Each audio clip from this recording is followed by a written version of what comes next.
Ho visto la gente della mia età andare via lungo le strade che non portano mai a niente,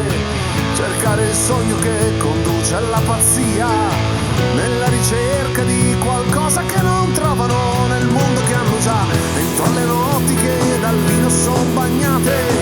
dentro alle stanze da pastiglie trasformate, lungo le nuvole di fumo del mondo fatto di città, essere contro ed ingoiare la nostra stanca civiltà. È un Dio che è morto ai bordi delle strade, Dio è morto nelle auto prese a rate, Dio è morto coi miti dell'estate,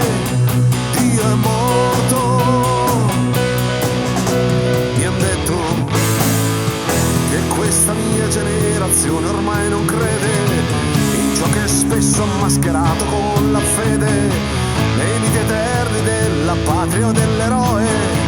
perché è venuto ormai il momento di negare tutto ciò che è falsità, le fedi fatte di abitudini e paure, una politica che solo far carriera, il perbenismo interessato, la dignità fatta di vuoto, l'ipocrisia di chi sta sempre con la ragione mai col torto. Un Dio che è morto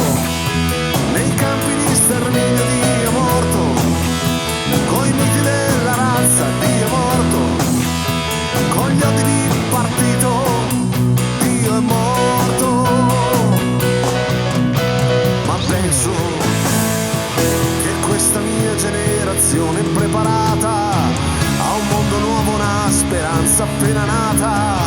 ad un futuro che ha già in mano, a una rivolta senza armi, perché noi tutti ormai sappiamo che se Dio muore per 3 giorni e poi risorge,